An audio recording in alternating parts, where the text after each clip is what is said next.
Thank you very much, Emma. Ladies and gentlemen, it's a real delight to be back in Hillsdale again, a part of normal America. You know, this week is a heavy travel week. I'm going to be at Yale University on Friday, where I'm going to do my best to point out to them that they have a lot of changes they need to make if they want to be known as the Hillsdale of the Northeast. And as a few of you know, I recently finished, I should maybe say, I recently survived a year as an inmate at the University of Colorado at Boulder, which is Berkeley with snow, right? In a fit of madness, they decided they wanted to hire a conservative to come try out for a year, or actually 3 years is the idea, and I said I would try it for a year and no longer. Boulder, of course, their idea of a conservative at Boulder is a Trotskyite, right? And so after I got there, I thought this will be interesting. I'm kind of a gonzo guy. I've been in Berkeley. How hard could this be? And I had a lot of fun with them because I've been getting invited to all kinds of liberal audiences who wanted to see this exotic zoo animal in their midst. And the first thing I would tell them is, you know, you have it all wrong. I'm going to let you in on a secret. I shouldn't, but I will. Conservatives love Boulder. And they would say, really? And we love Boulder especially for the green belt that's around it. You know, the environmentalists 30, 40 years ago put in a green belt to control growth and preserve their quality of life. And I said, the green belt is the best feature of Boulder. I wish they had one in Berkeley. I mean, the green belt makes the quarantine so much easier to enforce. You see, it's easy to have our Tea Party picket line set up around the perimeter, and you know, when a liberal's trying to escape out in the real world, we round them up, hand them a bag of fresh organic kale, and send them back into the village. And you guys just stay there. It's perfectly fine with us if you wreck Boulder and Madison and Cambridge and Berkeley, if the rest of America is relatively safer. And then things usually went downhill from there. I had a great time, actually. I was actually embedded for a semester in the Environmental Studies department. Boy, that was fun. I'm going to begin tonight with my conclusion, and then show you how I got to this conclusion. My conclusion is that decades from now, I think historians are likely to look back on the hysteria over climate change today the way we today look back on prohibition, as a comic misadventure that shows the harsh limits of political enthusiasm directed against basic facts of nature and society. However, and here's the complicating part, whether we'll avoid committing the folly of embracing the energy equivalent of prohibition is still undecided. I'm thinking that we won't, but it may be a close run thing for a very simple and elemental reason, and that's the environmental movement, which is deeply authoritarian at its core, has an unquenchable will to power that cannot be satisfied and will not be denied. And so the fate of this is in the balance, as Al Gore might have said in a different way. And as I say, we can't tell yet whether this will be looked back upon as a comic misadventure or a tragic misadventure.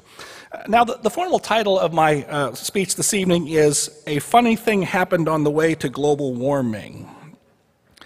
And I love this title. I wasn't sure, though, whether Tim Casper and Doug Jeffrey weren't being mischievous a little bit, thinking that my, double chin, I was starting to look like Zero Mostel.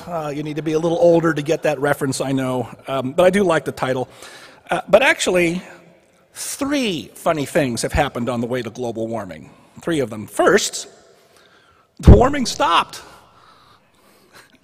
Imagine that. Second, the policy agenda of the climatistas, as I call them, or an even better term for the climate crusaders is thermogeddonites. I didn't think of that. That's Britain's Lord Monckton came up with that, and I think that was really good. But the policy agenda of the climatistas has been revealed to be completely absurd. And I'll walk you through that here in a moment. But there's a corollary to that. As a thought experiment, even if catastrophic human-caused climate change turned out to be true, environmentalists are the last people we would want to put in charge of dealing with the problem. Full stop. When I'm in a mischievous mood, I did this at Boulder a lot, I would say to environmentalists, I said, look, let's just quit arguing about the science, it's really tedious. But only conservatives could fix this, you know. And that was always fun. The third funny thing that has happened is something that no one predicted. There's been some talk about it today at lunch and other presentations, and that's the revival of the oil and gas energy sector through the technological revolution of directional drilling and rock massaging. That's what I call fracking, rock massaging.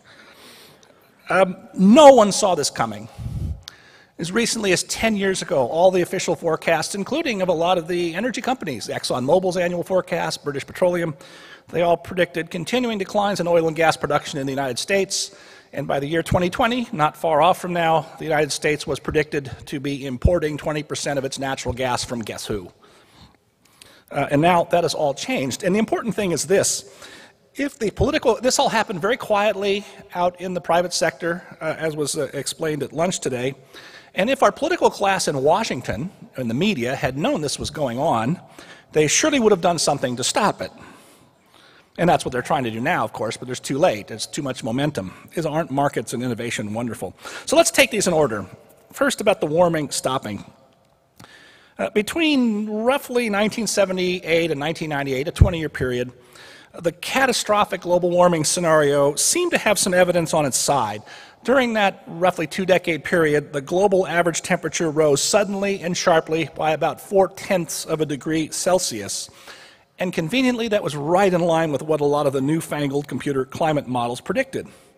But then, as we say, the funny thing happened. It suddenly stopped, even though greenhouse gases kept rising in the atmosphere at a steady rate. Now, at first, the pause, as it's come to be known, could be plausibly attributed to random year-over-year variation, what ordinary people call weather, or what the scientists call a basically chaotic climate system that they will quickly acknowledge they don't fully understand, and a couple of other one-off events like the Mount Pinatubo eruption in 1992, which changed some things. But now we're going on almost 18 years, really almost 20 years, depending on how you treat 1998, which I won't do now. But we're going on 17, 18, up to 20 years without any warming, and all the models are starting to be falsified. The actual temperature record is now falling below 95% of the climate model temperature forecast. In other words, 95% of the projections are proved to be wrong, because there isn't just one, by the way. If you get into this misery, there are several dozen different computer climate models generating a different temperature forecast. And the record of the last 2 decades is now falling below the lowest forecasts for the future, with all but about 1 or 2 of the models are basically still in the hunt. If this goes on for another 5 to 10 years, 100% of the models will be shown to be wrong. Because the basic theory says we should be continuing to increase about 0.2 of a degree per decade as long as greenhouse gases are going up at the rate they are, and it's not happening. It is becoming the biggest embarrassment for the scientific consensus since Piltdown Man. You know, somebody today asked Ken Green about, or made reference to the email scandals of the East Anglia Climate Unit in 2009. There's one of those emails from climatologist Kevin Trenberth. He's one of the deep dish climate alarmists at Boulder. And he said in one of those emails, and I'll quote him here, he said it was a travesty that climate scientists could not explain the pause. That's 5 years ago now, and we're still pausing. They've been scrambling ever since to offer a whole series of explanations. And the Intergovernmental Panel on Climate Change, the UN's IPCC, as Ken mentioned today, they're doing their best to paper this all over and twist and shout and do everything they can to try and cover up the fact that their scheme is failing. I think maybe my favorite moment in the media, there's only a couple people in the media who cover this honestly. One of them I should give a fair credit to is Andy Revkin at the New York Times, who's pretty environmentalist in sympathies, but pretty much plays this issue straight. Good for him. The other is The Economist magazine, which is otherwise very much within the so-called consensus. And they wrote back in March, quote, if climate scientists were credit rating agencies, climate sensitivity would be on negative watch. Good for The Economist. Now, I'm a glutton for punishment. So this is why Ken and I are friends, I guess. I read through a lot of the latest IPCC report on climate science. It came out about a year ago. The science report is, 1,300 pages long or something. In particular, if you're a glutton, I recommend reading Chapter 9. It is called Evaluation of Climate Models. It's 218 pages long, 218 pages of very small print. And Ken said you can't quote it. Actually, you can't even read it. It's not quite true. It takes a long time to figure out what's going on. These days, if the complaint made to people like me and Ken is if we say the word uncertain or uncertainty, it's bad faith. That chapter on computer climate models from the UN, it has the word uncertain or uncertainty 173 times in 218 pages. And it uses the term error or errors 192 times. I'll describe a couple of these errors and uncertainties for you. What they try to persuade you is if we keep twisting the knobs on these computer models long enough, we can get it to match up with what's happened. Except you keep going and realize they can't even do that. And they admit these things very grudgingly and talk about how certain areas of essential knowledge of how the climate system works continue to really elude our grasp. In particular, clouds and water vapor. That's really important to the story. So let me quote one quotable part, which goes like this. This is a quote now, there remain significant errors on the model simulation of clouds. Next sentence. It is very likely that these errors contribute significantly to the uncertainties in estimates of cloud feedbacks and consequently in the climate change projections. And if you really read it carefully in 10 times, you realize that they admit that it's possible that clouds could cancel out most of the forcing effect of greenhouse gases. This is what people like Richard Lindzen have been saying for a long time. Now, I'm not just a glutton for reading these reports when they come out. I went to the trouble of finding some of the drafts leading up to it. You could get people to leak these things to you.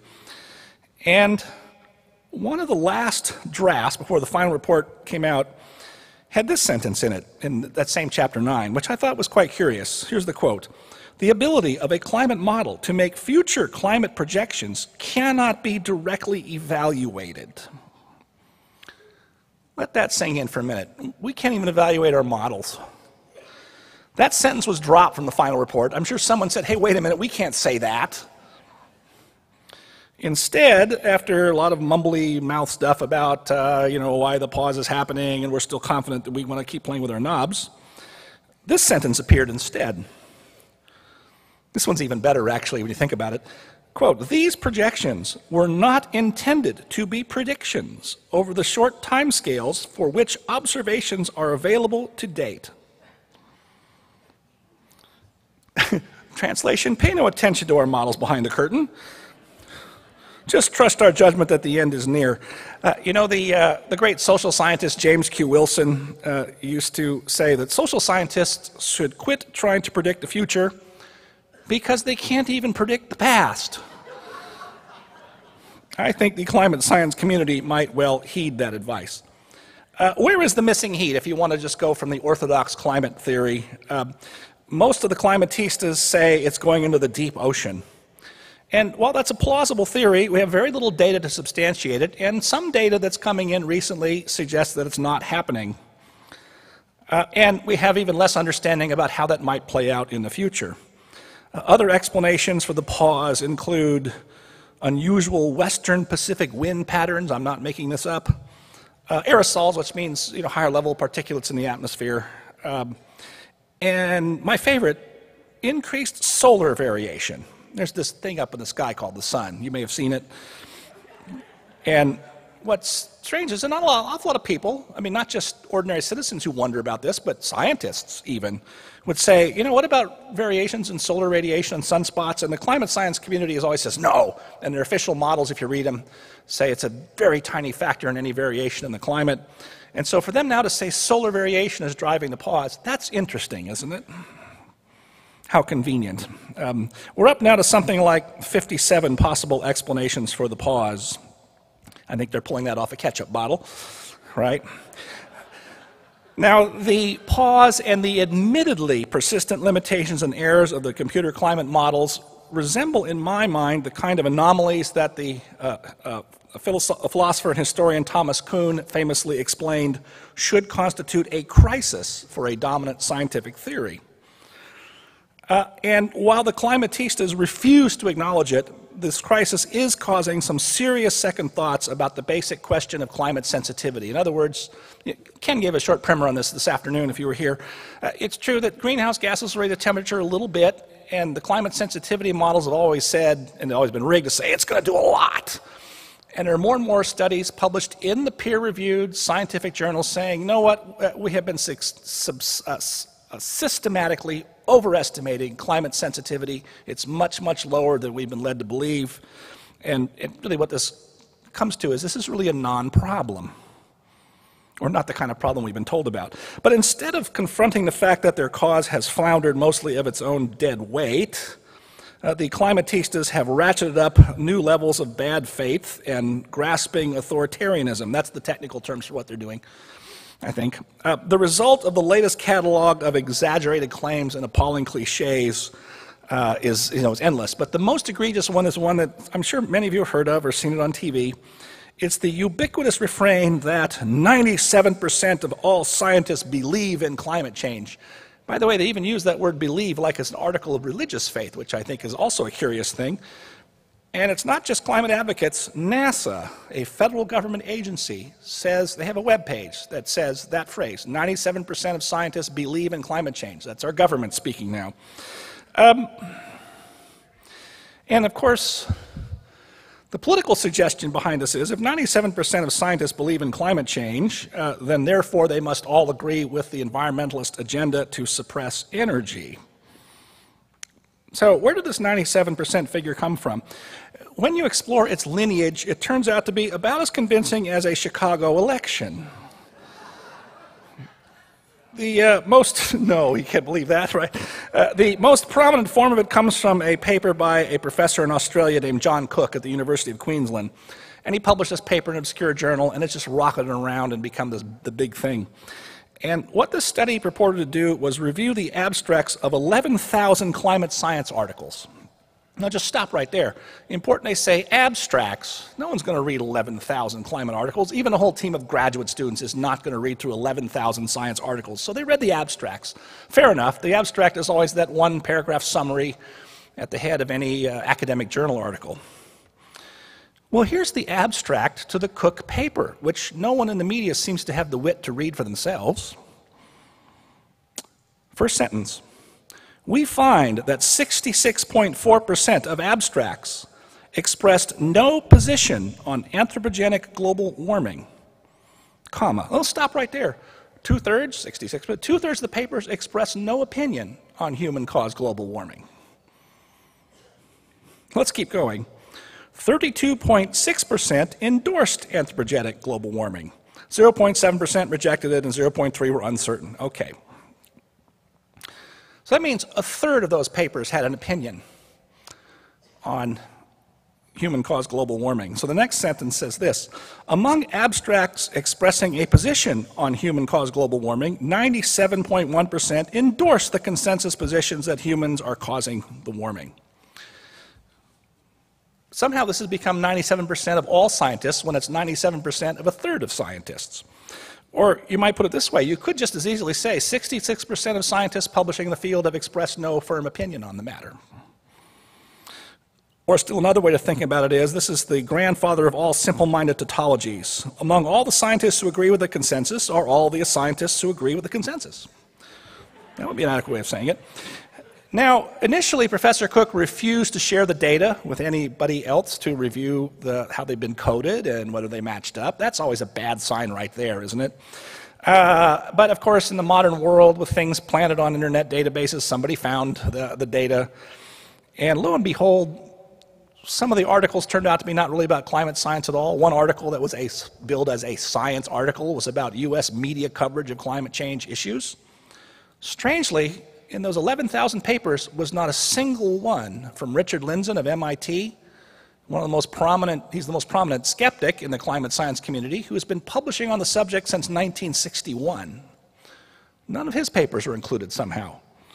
And yet, this phrase, I mean, you can't go anywhere now without seeing it, or, get on the Center for Climate Progress without seeing it. 97% of scientists agree or believe in, right?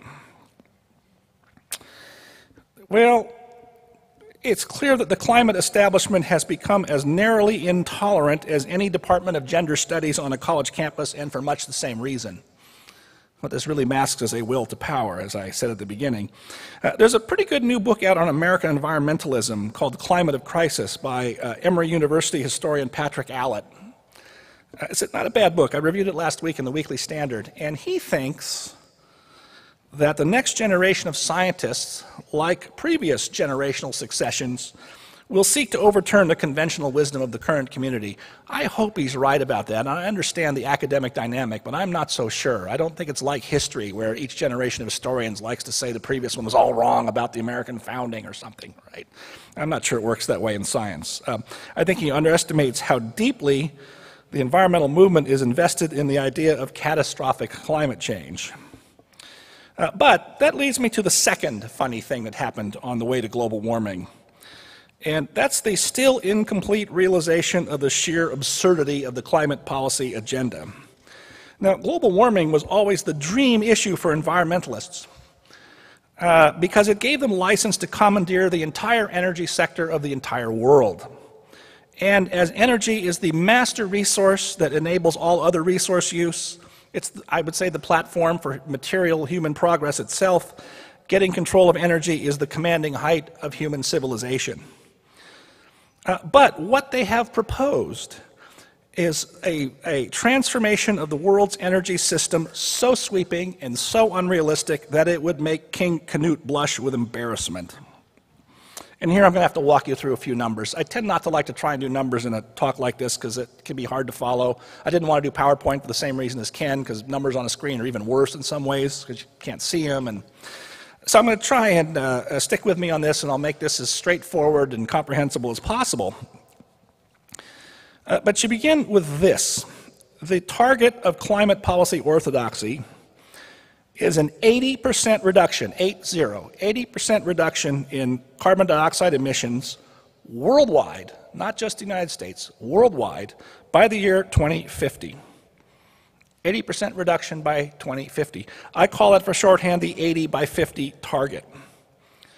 Now, no one actually knew what this meant in practice till I and a few other people got after it. And you throw out these large, 80% of something and, 6 billion tons of emissions. What does this all mean? It's hard to know when you're throwing around these my eyes glaze over numbers, right? Well, here's how this works, and I'll translate this into real terms for you. The big round number you start with is that, it's changed a little bit, but this is good enough for our purposes here. The figure that the Department of Energy starts with from a few years ago is the US, we'll just use the US for now. US emitted about 6 billion tons a year of carbon dioxide. That's about 20 tons per capita, 20 tons for each of us. Now, 20 tons sounds like a lot. One little fact that's fun is each one of us individually exhales about 800 pounds a year of carbon dioxide just from breathing. So you can see your nice down payment on the way to your 20 tons just from breathing in and out. So that's not really that much if you think about it then, 20 tons. Now, an 80% reduction, it's actually 83% in the Waxman-Markey bill, but don't worry about that. It takes us down to about 1.1 billion tons. Or if you want to just keep it simple, we're going from 6 billion roughly in round numbers to about 1 billion. Now, the first threshold question I got curious about was, when was the last time the United States carbon dioxide emissions were that low? You can figure this out. It takes a little bit of work. It's not that hard. You've got to go through the historical data tables that are available. And the answer you come to is that the U.S. last emitted 1 billion tons of carbon dioxide around 1910, maybe 1905. That's another calculation someone else did that's pretty good. In 1910, the U.S. had only 92 million people. And if you do the math, that meant we had about 10 tons per capita emission, so about half of the level we are today with 92 million people. However, in the year 2050, if the Census Bureau is right, we're going to have about 420 million people in this country. What that means is if we're going to have to stay under 1 billion tons of total emissions for the whole country, each one of us will have to lower our per capita emissions to 2.5 tons a person. That's 1/4 the amount our great-great-grandparents emitted 100 years ago, when, by the way, their incomes were, a fraction of what they are today, didn't have air conditioning, didn't have flat-screen TVs, didn't have a lot of refrigerators, didn't have many cars. You're starting to see where this is going. I did look up, when was the last time the U.S. was, I think, by the way, U.S. carbon dioxide emissions may have never been that low, even in the colonial era when we were only burning mostly wood and some whale oil. But from the data tables, I was able to figure out that the last time we were at 2.5 tons per capita of carbon dioxide emissions was 1875. There is a technical name for this kind of policy target. That name is Looney Tunes. This is not going to happen in 36 years or whatever that time frame is off from now, right? There are a few nations that emit at 2.5 tons per capita that we can look at as possible models. Belize, Mauritius, Haiti, Somalia, you get the picture. Desperately poor countries emit at that level because they're poor. By the way, this is also something that any sensible person understands. Really poor countries, what are their environmental records like overall? They're really, really bad. Their water's terrible. They cut down all their trees. They overgraze their land. They pollute their water terribly. You don't want to be that kind of country. That's not how you solve environmental problems. You need to get rich to solve environmental problems. What about those enlightened Europeans? Well, the best countries in the world that are industrialized and wealthy are France and Switzerland. They both get about 90% of their electricity from nuclear power and hydropower, which have no greenhouse gas emissions. And they're compact countries, right? People don't drive a long way in France or Switzerland. They don't have to ship, Paris to Lyon, that's a short drive, don't ship goods very far in that country, agricultural goods or any other. Here we ship stuff from Chicago to Los Angeles, right? We ship things a long way. We're not the same. But even there, those two countries with all their super green policies, their per capita emissions are 6.5 tons per capita. 2.5 times the target we're told we have to meet by the environmentalists. I could go on with this, and I might go just a little bit more to give you a little bit more grasp of this. I'm still on sort of large numbers, right, per capita and all the rest of that. Give you one more example of how crazy this is. So remember, our target's about 1 billion tons. Now, when the Department of Energy does these assessments and gives us our emissions inventory, they break the U.S. economy into 4 basic sectors. Residential, or houses and apartments and condos and whatnot. Commercial, office buildings. Industrial, our factories. And transportation, how we all move around and move our things. Those 4 sectors. So remember, 1 billion tons for the whole country in 2050, all 4 sectors. Right now, the household sector, just living at home, making our coffee, we emit 1.2 billion tons of CO2 just from our houses. That's 20% higher than the target for the whole country for everything 36 years from now when we're going to have a whole lot more people. Now, if we have the same pie in 2050 as today, and it could change, but it's worth using the same pie or same share, it means the household sector in the year 2050 would have to emit no more than about 205 million tons instead of the 1.2 billion we emit today. So, I decided to break that down even further and figure out some interesting things. How many of you here who have houses, some of your students I know, how many of you have natural gas in your houses for your furnaces? Yeah, a bunch of you, right? And that's the state of the art for new houses. It's much more efficient than electric heating. Remember I said 205 million tons for the household sector in 2050 for everything? Today, CO2 emissions just from natural gas use in our houses before you flip a single light switch, 237 million tons. So our natural gas use today is already higher than what it's supposed to be in 2050 for the whole household sector for all uses. I mean, the Department of Energy projections, they're all saying, well, this is a joke, right? Household use of energy overall is going to be much higher by 2030. That's as far out as their projections go right now, is 2030. We're supposed to be building something like 40 million residential households in the U.S. I can go on with this. I have sort of gone down and drilled down even further to point out that if you try and do this through conservation, that's what some of my friends in the National Resources Defense Council say, let's just do conservation. And we're really going to weatherize the entire housing stock? Well, it turns out you can't do that. If you run through the numbers, what you find is you don't even have enough electricity to run your hot water heater. Forget flat screen TVs or refrigerators. Same thing's true of transportation. I'll just give you one last thing here and then I'll stop with numbers. Right now our cars and trucks consume about 180 billion gallons of motor fuel a year. Now, again, if the transportation sector is going to stay within our total emissions budget, we'd have to shrink that down at best to about 30 billion gallons. Well, the last time we consumed 30 billion gallons for our cars and trucks and transportation was 1930. If every single person in the country drove a Toyota Prius in 2050, we'd still overshoot the transportation sector emissions target by 40 to 50%. And I've left out airplanes, by the way. Airplanes are actually small of our total, but it's like 5% of our total fuel consumption is airplanes.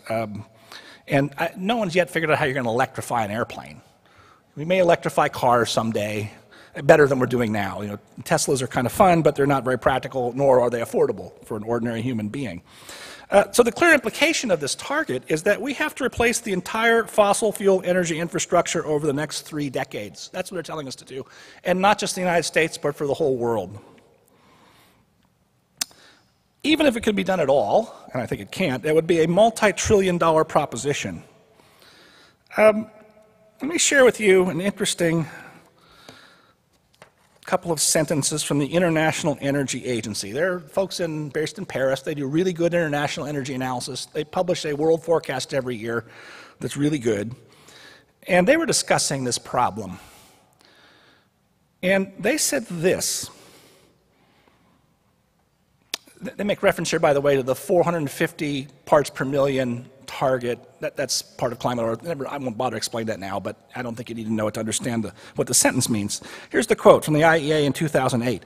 In other words, the OECD countries, that's the industrialized countries of the world, the OECD countries alone cannot put the world onto the path to 450 parts per million, even if they were to reduce their emissions to 0. Pause there. What they've just said in that sentence is the United States, Europe, Japan could disappear off the face of the earth, and the world would still not come close to the target of climate orthodoxy.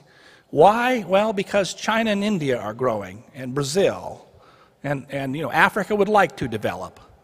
So would the rest of Asia. And by the way, they're doing that mostly with coal.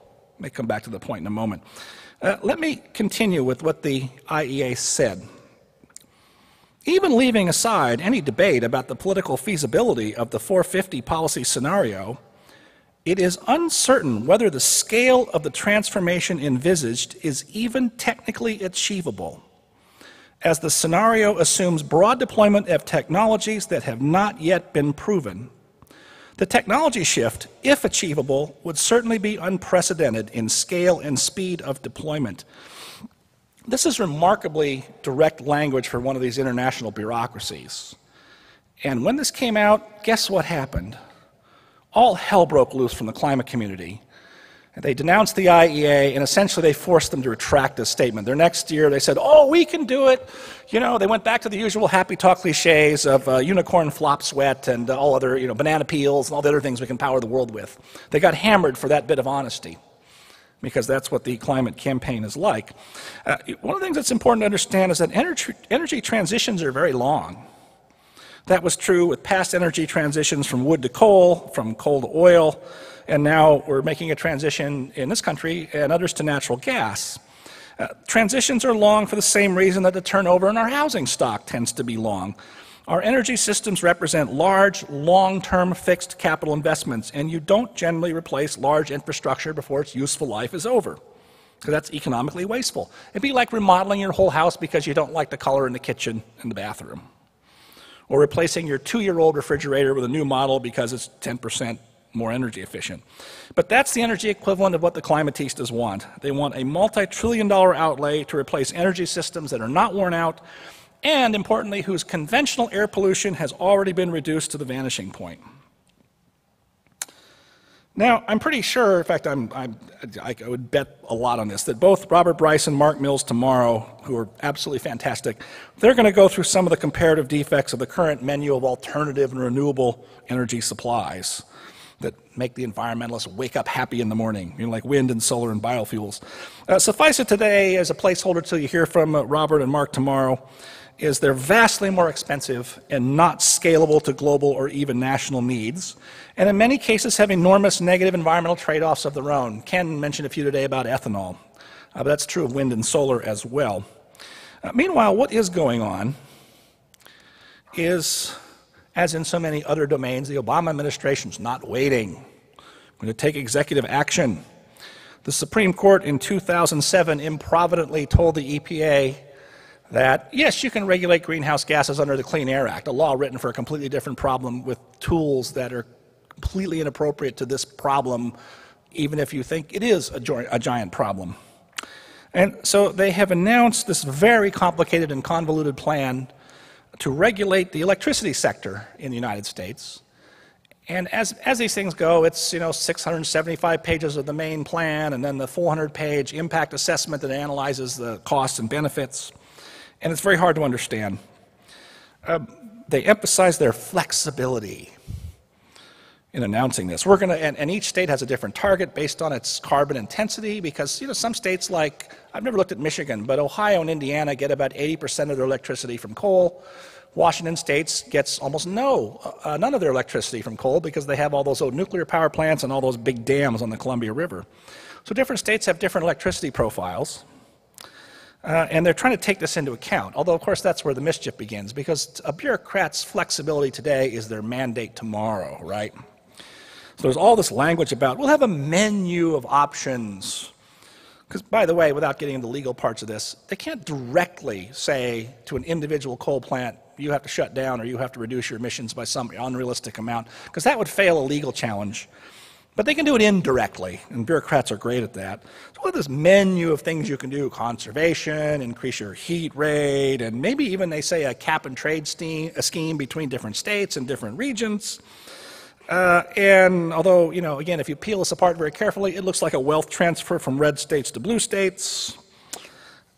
Who knows what it will cost? But the EPA claims with a straight face that this scheme will reduce everyone's energy costs. Now, I've been asking the question, there's several states, this one student this afternoon made a question about states with renewable portfolio standards. This is where we mandate that you're going to get your electricity from windmills and solar panels. You can't point to a single state with a renewable portfolio standard where their energy costs have gone down. Quite the opposite. All those states have higher than average electricity rates. When Gina McCarthy, the head of the EPA, was announcing this back in June, I'm watching all these unbelievable claims, and I just kept thinking, when is she going to say, if you like your utility rates, you can keep your utility rates? That's essentially what she's saying. It was unbelievable. Contrast that typical bureaucratic dishonesty with Barack Obama himself. I want to give him a little credit for honesty here. Back in the 2008 campaign, he said this, some of you may remember this, quote, "Under my plan of a cap and trade system, electricity rates would necessarily skyrocket. Businesses would have to retrofit their operations. That will cost money. They will pass that cost on to consumers." End quote. I don't see why we shouldn't take him at his word. Now, I'll just give you one more. One of the EPA fact sheets. Again, I'm a glutton. I read through these crazy things. It's, I have no life, I guess. One of the EPA fact sheets says the following. We expect, there's a quote here, we expect extensive and very rapid changes in the structure of the power sector. Again, once you fight your way through the fog of bureaucracies and learn how these things work, you understand what they're really proposing is to make the EPA a federal public utility commission. And they're going to regulate the electricity grid now. Now, the way the Clean Air Act works in shorthand is states are supposed to come up with plans to implement it in their state. That made some sense for conventional air pollution for a lot of reasons I won't bore you with now. Once this rule is made final, I think next June it becomes final, the clock starts ticking and states are supposed to submit a plan within a year of how to satisfy these targets EPA has set out for them. That's a high order. There's all kinds of problems. State departments of environmental quality actually don't have jurisdiction over electricity grids, so they're going to have to get the public utilities commissions and these interagency task force, and the bureaucracy is going to be wonderful. I am wondering and hoping, especially in light of the election results, that there are going to be a number of states who said no to Obamacare will say no to the EPA. Because, by the way, the fallback of the Clean Air Act has always been, if you don't do a plan, we'll come in and do a plan for you and impose it on your state. It's so much better if you do it because you're closer to things. Well, you know, if 20 states said, no, we're not going to do this, and the EPA, yes, has the legal authority to come in and say, we're going to impose a plan on you then, but I think it would break the EPA to try it. And I'll bet they're terrified of that idea, which is why I'm going to be encouraging governors and state legislatures to say no. We're not going to do this. There's going to be a legal challenge, and so it'll be in limbo for a while, but I think that's the right answer. No, we're not going to do this. Finally, on this, then I'll move to a conclusion and questions. The target emissions reduction is just 30% from the electric power sector, which is only one of which only accounts for, what, 35% of our emissions in the U.S. overall, I forget. In other words, you're talking about maybe, if it really worked, a 10% reduction in total greenhouse gas emissions, if it all worked according to plan. The EPA touts enormous benefits from doing this. We'll reduce ozone, we'll reduce particulate pollution. Of course, that's what the Clean Air Act does already, and it's happening very fast, so they're just proposing to do the same thing they're already doing, only in a different way and more onerous. There's one thing conspicuously missing from the claims of benefits in the EPA's assessment. They make no claim that their regulations would affect climate change. And that's because it won't. If you actually, and I try to get a couple reporters to try asking at the White House press, but they would just punt to the EPA. But the question would be, if you run assume this plan works like a charm, and you meet all those emissions targets, what difference would it make if you ran that through the computer climate models for the year 2100? The best guess is it would change the temperature by 2/100ths of 1 degree. Which is actually, inside the margin of error. In other words, makes no difference, right? So why are we doing this? Well, oh, by the way, and even Al Gore, someone asked if Al Gore, someone said, you're going to mention Al Gore? And I said, I wasn't sure I would, but he described the EPA proposal quite revealingly as symbolic. Al Gore, in a rare moment of honesty.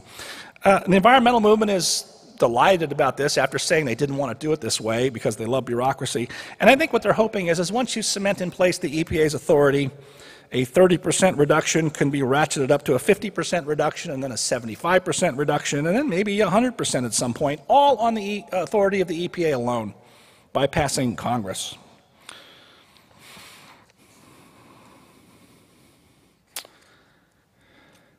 Let me move towards a conclusion and one last quick point, my third funny thing, which I can do in just one paragraph, actually. Here's the point of this middle part of my analysis, the second funny thing, is the cruel irony for the climateers is that the worse the dimensions of climate change, the more farcical are their proposed remedies. So, we may try to close 500 coal plants, or we have still a little over 500 coal plants, but right now there are 1,000 coal plants under construction elsewhere in the world, and my guess is we're going to build another 5,000 of them at least in the next 20 years. Because, as the Chinese put it to Al Gore in 1998 in Kyoto, we don't understand you Americans. You expect us to be poor forever? And the Indians said to him, this has never been reported, by the way, the Indians said to him when he was trying to bully them into joining this madness, they said, you got rich on fossil fuels, now it's our turn. When we're as rich as you, then we'll talk about emissions limits. Well, that's about 75 years off for India. And so the real deniers today are the climateers who refuse to consider that their case for catastrophe has weakened while promoting completely unserious solutions that do little or nothing to stimulate the energy transition they say they want. Their default position continues to be simple-minded exaggeration or distortion of every possible angle. What somebody say today, it's warm today, it's global warming. Next week it's going to be really cold here, that'll be climate change, right? So that's the distortions. And the opinion polls show that the public has a case of what I call apocalypse fatigue. And so they've rankly politicized this issue and demonized any self-criticism, even within its ranks.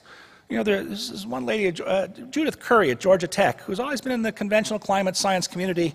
Till 5 or 6 years ago, she started saying, you know, I think maybe we have some things wrong here, and we should rethink some things. And by the way, we ought to talk to some of the climate skeptics instead of screaming at them. Well, guess what's happened to her? She's been cast into outer darkness by the sun. And she was the chairman of the geophysics department at Georgia Tech, person of considerable scientific chops. That's what happens if you raise a dissent or a doubt. Finally, I said that there was a third funny thing that happened, and that was the unexpected revival of oil and gas. And I want to use that to say, as I say, Robert Bryce and Mark Mills will talk about this tomorrow and what's ahead, especially Mark, who is his degree in engineering from MIT. He really knows the nitty-gritties of this. But think about, now, and it's true what people said today, what Ann McElhaney said last night, and what I've just said, the environmentalists are relentless authoritarians. On the other hand, think how depressing it must be to be an environmentalist right now and to see this surge in natural gas and oil production going on that's going to spread around the world, right? I mean, for the longest time, the environmentalists said, we've just got to get to using renewable energy and banana peels and whatever else because we're going to run out of oil and coal and gas. Anyone remember peak oil? Anyone heard of peak oil lately? And now the problem for environmentalists is that we're not going to run out of these fuels anytime soon. Again, 10 years ago, environmentalists were saying, you know, we're for natural gas. It's a bridge fuel, they'd say. Now they're against natural gas. They've gone all John Kerry on us. They were for natural gas before they were against it. And you have to know environmental folklore here, and I'll end with this. As recently as 1998, that was when the first Kyoto Treaty was signed, environmentalists thought, hey, we're on our way. This Kyoto thing's going to work. In 1999, all the leading environmental groups in America said the leading environmental problem of today is suburban sprawl. And that's where they made a big push in 1999 and 2000, because they thought, well, we've signed a treaty, right? That's a particular tick of the liberal mind, right? You solve problems by having signing ceremonies on the White House lawn. And if you had predicted to an environmentalist in 1998 that not only would the Kyoto Treaty go down in flames, that there would be a massive revival in oil and gas, that the price of natural gas would go from $14 down to $2, and it would suddenly be abundant as far as the eye can see, I think they might have marched out into the sea and drowned themselves. Come to think of it, maybe that's not a... Anyway, I will stop there and turn to your questions and comments. Thank you.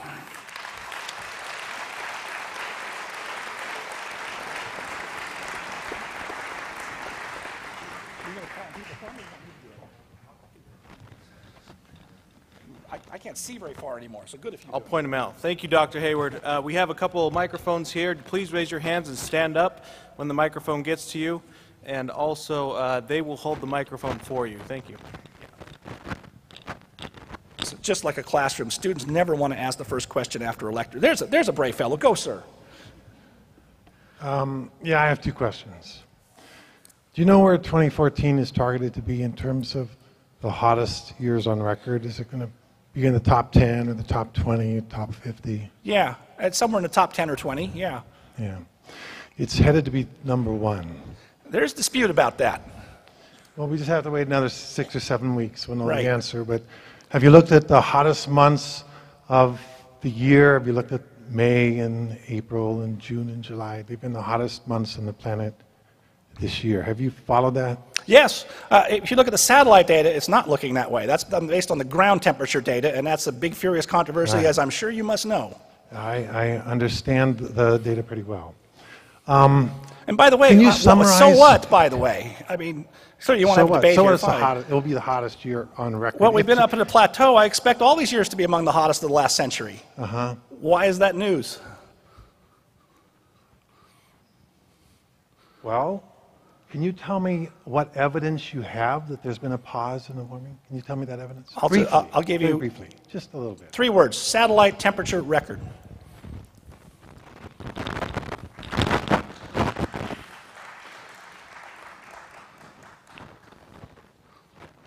very much for your time coming out today this evening. My question is going to be going back to your talk about Dr. Richard Lindzen dealing specifically with climate models in and of themselves. What, in your opinion, is the specific flaw with hockey stick graphs and stuff that the IPCC uses, specifically what foster things such as the Kyoto Protocol and the UNFCCC? And how can we go about addressing that in today's modern era? Thank you, sir. Hold on. You had 2 or 3 parts there. One was hockey stick, is that right? And then Yes, IPCC. What, I didn't quite take it all in. You're going fast. Sorry.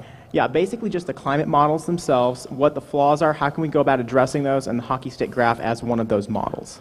Yeah, the hockey stick's not a model. That's a temperature reconstruction based on a whole lot of what we call proxy data. I quit following that too after about when did the National Academy of Sciences report on that come out? 2007 or 8, and that was before you had the email. The whole email leaks that were so interesting, because what it showed is so many of the people who'd worked on that didn't care for Michael Mann very much at all. It's pretty funny to read those. The National Academy of Sciences put a report out in 2007, 2008 about reviewing the hockey stick, and the news headlines all said, "Vindicates hockey stick." Well, I read the report. And guess what? It said something else. I have to do this from memory. I wrote it all in a couple of articles. Toward the end, they did several things. They criticized Mann and his collaborators, Bradley and the other guys, for not sharing their data, not being transparent. Second, they said, the National Academy of Science, Gerald North at Texas was the guy. They were given the data, and they looked through it and went through all the stuff, and they said, looks to us like this is only really reliable back about 400 years. Before that, we're making stuff up. That's not quite the language they used, but that's what it said. And in their press conference, they sort of said, you know, we've overdone this whole thing. And that's kind of where things were left. And then, as I say, when the emails came out, I wrote 2 articles about it, long articles in the Weekly Standard that just went through saying, look what some of these guys say about each other and about the limitations of their own work. It was pretty revealing and pretty amazing. Partly it was a circle the wagons thing. They didn't want to admit any of those doubts or uncertainties in their own work. And now, of course, Michael Mann is suing National Review and what's his name? Mark Stein, right? And it's a bizarre suit as a libel matter, and we'll see how this goes. I mean, I can't imagine they really want to get into discovery on this. I don't know what Mann's thinking, but... And is that the IP? So that was not a model. That was a temperature record. What does the past look like, right? And yeah, the IPCC, I guess the other point of it is the IPCC adopted or inserted that thing in their 2001 report at the last minute. Most of the people who worked on the site never saw it. And that raised a lot of people's ire because it seemed to be put in by the politicians at the end. So, someone else? Thank you very much for coming on speaking. Just a question for you, because you alluded to this during your whole speech, but never really explicitly said it. How do you separate the science from the politics? In other words, you talked about the being described as a belief, and then all of a sudden this one lady was just going out and saying, this is what I found, and then she was actually cast out. How do you separate that? How do you find the truth in all the muck and all of the political banter? Yeah, that's a good question. Did y'all hear the question? Is how do you separate science and politics? Is that a fair enough summary? Here's the basic problem, and maybe I should have put it this way. Science tells us what is. It doesn't tell us what to do about things. I mean, a corollary position might be, let's go back to the late 70s, when, by the way, if you go back to newspapers or people in content, the leading environmental problem, according to Jimmy Carter, was acid rain. Let's study the matter. We spent 10 years on NAPAP, National Acid Precipitation Assessment Project. It concluded in 3 volumes that the problem was real but overstated. But then what do you do about it? The report didn't say what to do about it. That's what science ought to be about, is describing how something happens. Now, what happens here, and the people who thumped the 97% business like to say the scientists all agree that we're doomed and therefore we have to have the Kyoto Protocol. Most scientists are not very good at public policy analysis. And a lot of them will admit that, by the way, and a lot of them, there are a lot of them out there.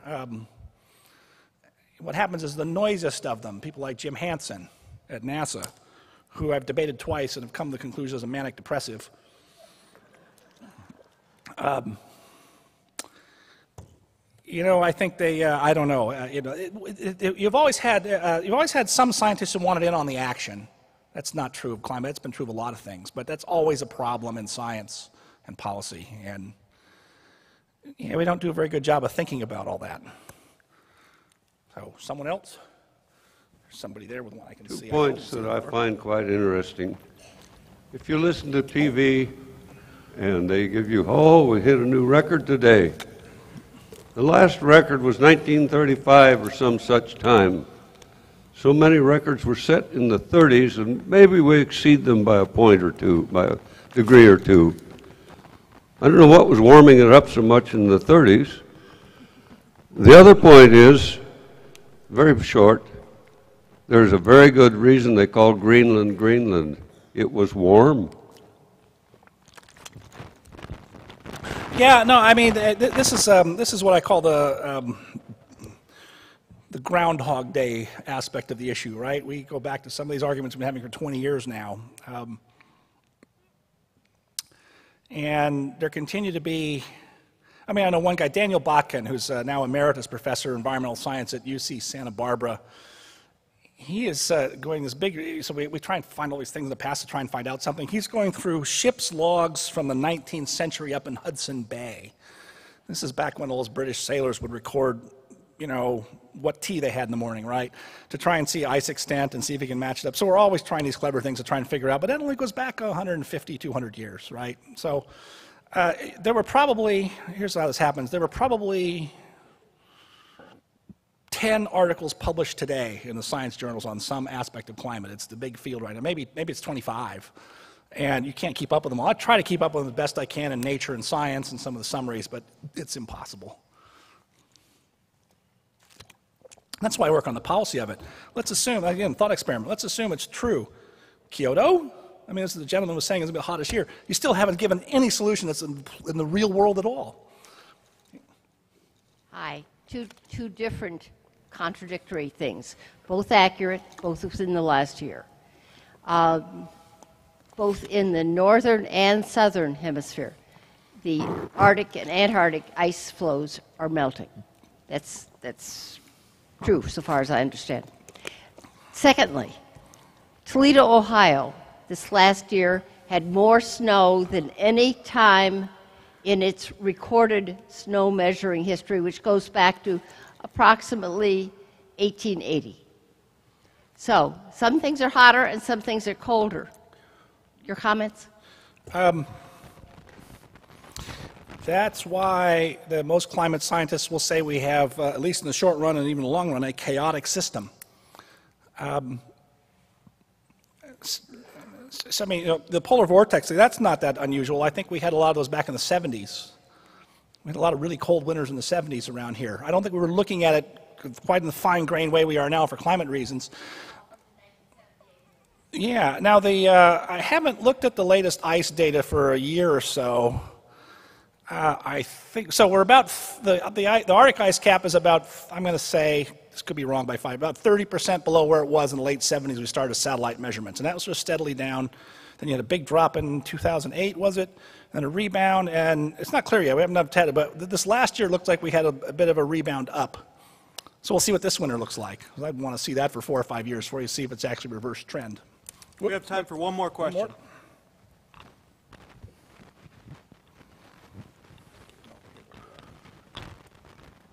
Okay. Question I want to ask, kind of following a couple points, is, you know, most climatologists in the mainstream tend to blame carbon dioxide and other greenhouse gas emissions for causing temperature aberrations. What is kind of happening with science's accepting of the notion that perhaps something else is to blame? I know a Harvard researcher, I believe Louis Soon, went up to the Arctic, developed some charts, and he came up with a theory, and several others have come up with a theory that total solar irradiation was to blame. The which? Sorry? Total solar irradiation, basically solar activity, sun activity. Oh. And also I know some scientists have attributed it to oceanic oscillations. And so, you know, given that those theories seem to match up with actual temperature data far better than carbon dioxide does, is there any growing acceptance in the scientific community that maybe these things are factors more than human action? Well, the short answer is I don't know because I mean, I've used the shorthand of the scientific community, but there's a lot of variation in the scientific community. There's a lot of popularity with, the ocean oscillations that's a well-known phenomenon. There is a theory popular with people like Hansen, Jim Hansen. It sounds a little odd, but black carbon, that the shrinkage of the Arctic ice cap owes more to changes in albedo. What that means is the snow's actually darker. It doesn't look darker to us. But the sun and radiation balances all the rest of that. It's darker, therefore it absorbs more heat and it melts. Now, where's that coming from? Well, our coal emissions are China mostly, but not quite sure about that. So there's a lot of thought on that, and that does make a big difference. If that turns out to be fairly easy to control. By the way, without even getting rid of coal, I mean, we've gotten rid of our we've got scrubbers on our coal plants. China's new coal plants are much lower emissions than the one we've been building the last 20 years because their air is so bad. And so if that's true, it might be a declining problem. The solar radiation thing has 10 different variations at least, and I'd be hard pressed to get into great detail about them. And so I let them thrash all that out. So that's about the best I can do on that because there's a wide menu on all of those things. Oh, that's right. You said we're done. You're Great. good. Well, Yes. Thank you very much, Dr. Hayward.